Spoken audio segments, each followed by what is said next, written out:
সুপ্রিয় দর্শক আসসালামু আলাইকুম, কেমন আছেন সবাই? আশা করছি ভালো আছেন।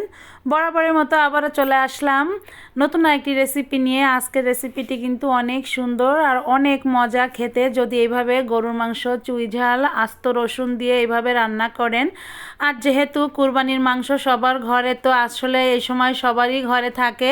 আর কুরবানির মাংস কিন্তু একটু বরকত বেশিই থাকে। আর কুরবানির মাংস যতই খাবেন না কেন, এটা খেতে কিন্তু দারুণ লাগে। তো আজকে কিন্তু এখানে আমি দেখুন এই মাংসটা রান্না করার জন্য আমি 2 কেজি মাংস নিয়েছি। আর এই মাংসটা সম্পূর্ণ আমি হাতে মেখে রান্না করব। আর হাতে মেখে রান্না করলে কিন্তু এটা খুবই মজা হয় খেতে। তো এখানে দেখুন আমি 1 কাপের মতো পেঁয়াজ কুচি করে নিয়েছি, আর এই পেঁয়াজ কুচিটা কিন্তু দিয়ে দিব। তো এই হাতে মাখা মাংস এভাবেই রান্না করলে ভালো লাগে। তো 1/2 কাপ এখানে দেখুন রসুন বাটা নিয়েছি। আর এখানে 2 টেবিল চামচ আদা বাটা দিয়েছি, 1 চা চামচ আমি এখানে জিরা বাটা দিয়েছি, 1 টেবিল চামচ ধনিয়ার গুঁড়া দিলাম, আর দিব 3 টেবিল চামচের মতো এখানে লাল মরিচের গুঁড়া, আর 1 চা চামচ আস্ত জিরা দেব, আস্ত জিরা। আর এখানে 8 থেকে 10টা শুকনো মরিচ এভাবে কেটে কেটে দিয়েছি। আর এখানে 1 টেবিল চামচ হলুদ দিলাম, আর দিব স্বাদ মতো লবণ দিয়ে। তো এখানে দেখুন আমি এখানে 3টা তেজপাতা কেটে দিয়েছি, আর এখানে 4-5টা লং, এলাচ, 4-5টা লবঙ্গ এভাবেই দেখুন আমি দিয়ে দিয়েছি। 4-5টা গোলমরিচ দিয়ে দিয়েছি। আর এখানে 200 গ্রাম তেল দিব, যেহেতু আমি এখানে 2 কেজির মতো, 2 কেজির একটু বেশি বেশি হবে মাংস নিয়েছি, তা কেজি প্রতিতে কিন্তু 100 গ্রাম তেল দিয়ে রান্নার মাপটাই ঠিক আছে। আর এখন আমি দেখুন এখানে মাংসটাকে কিন্তু ভালো করে এখানে মেখে নিব। আর এই মাখাটা কিন্তু যত সুন্দর হবে, মনে হবে কি মাংসটা এই মাখাতেই রান্না হয়ে গিয়েছে। আর এইভাবে মেখে নিলে কিন্তু এই মাংসটা খেতেও কিন্তু ভালো লাগে। আর এইভাবে হাতে মাখা মাংস এইভাবে রান্না করলে কিন্তু এই মাংসটা একটু আলাদা রকম লাগে খেতে। আর দেখুন এখন আমি চুলায় চড়িয়ে দিচ্ছি। তো এভাবে ঢাকা দিয়ে রাখবো, দেখবেন যে মাংসটা বলক উঠে মাংস থেকে অনেকটা পানি বের হয়ে আসা শুরু করবে। তো দেখুন পানি কিন্তু আসলে বের হয়ে আসা শুরু করেছে। আর এই মাংসর পানি দিয়েই কিন্তু মাংসটা সিদ্ধ হয়ে যাবে। আমি কিন্তু মাংসের ভিতরে পানি দিব না, এই মাংসর পানিতেই কিন্তু মাংসটা সিদ্ধ হয়ে যাবে। আর কোরবানির মাংস বলে কথা, কোরবানির মাংসতে অনেক বরকত বন্ধুরা। আর এইভাবে একবার হলেও দেখবেন, রান্না করবেন, যে এই মাংসটা খেতে যে কতটা মজা, তো রান্না করলেই বুঝতে পারবেন।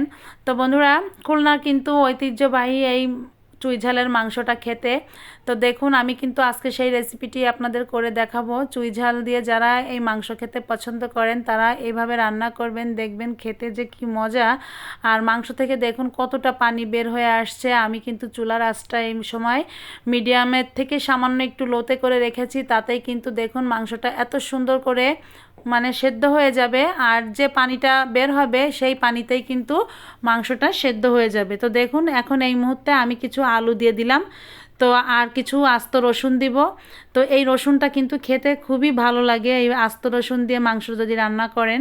আর যদি আলু খেতে পছন্দ করেন আলু দিবেন। তো বোঝেনি তো, বাচ্চা কাচ্চা থাকলে একটু আলু খেতে পছন্দ করে, তো এই জন্য আজকে আমি আলু একটু দিয়ে দিয়েছি, আর সঙ্গে কিছু রসুন দিয়ে দিয়েছি। আর এই রসুনটা কিন্তু এই যে পানিটা আছে মাংসের সঙ্গে, এই পানিটার সঙ্গে দেখুন কষাতে কষাতে আলুটাও সেদ্ধ হয়ে যাবে, আপনার রসুনটাও কিন্তু সিদ্ধ হয়ে যাবে।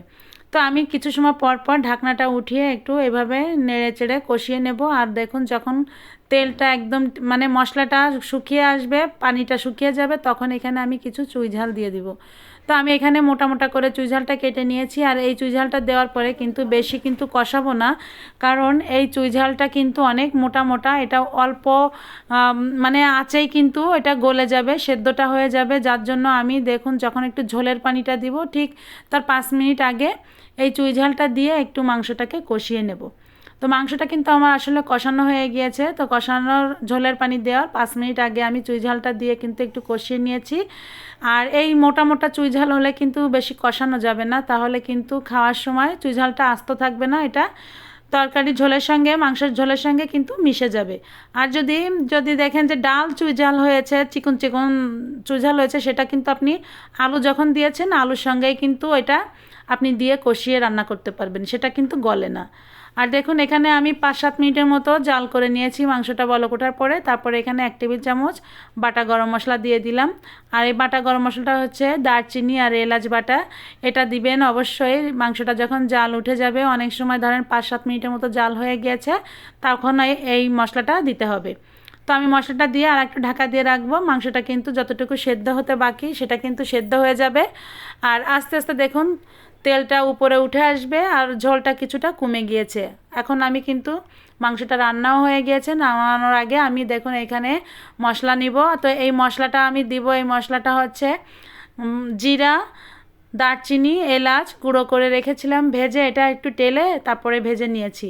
তো এই ভাজিটা দিয়ে, এই ভাজিটা গুঁড়ো করে দেখুন, এটা কিন্তু যখন নামাবেন, নামানোর কিছু সময় আগে দিয়ে কিন্তু এটা নামিয়ে নিতে হবে। তো আমার মাংসটা রান্না হয়ে গিয়েছে, আমি আপনাদের বেড়েও দেখাচ্ছি। তো দেখুন মাংসটা কতটা লোভনীয় হয়েছে, দেখতে যত সুন্দর লাগছে, খেতে কিন্তু দারুণ দারুণ মজা হয়েছে আর খুবই টেস্টি হয়েছে। বন্ধুরা দেখলে তো বুঝতে পারছেন, মাংসের কালারটা দেখলে বোঝাই যাচ্ছে কতটাই সুন্দর হয়েছে। আর এভাবে একবার হলেও রান্না করে দেখবেন যে আসলেই মাংসটা খেতে কতটা মজা। এরকম আস্ত রসুন, এরকম চুইঝালের মাংস, খুলনায় কিন্তু এটাই ঐতিহ্যবাহী মাংস, চুইঝালের মাংস। তো অবশ্যই এটা খেয়ে দেখবেন। আমরা খুলনার মানুষ চুইঝাল ছাড়া গরুর মাংস খেতেই পারি না। তো যাই হোক, রেসিপিটি কেমন লাগলো অবশ্যই কমেন্ট করে জানাবেন। বেশি বেশি লাইক, কমেন্ট, শেয়ার এবং চ্যানেলটিকে সাবস্ক্রাইব করবেন। পাশে থাকা বেল আইকনটি ক্লিক করবেন যাতে আপনি আমার নতুন ভিডিও নোটিফিকেশন সবার আগে পেয়ে যান। আজ এই পর্যন্ত, আবারও দেখা হবে নতুন একটি রেসিপি নিয়ে। আল্লাহ হাফেজ।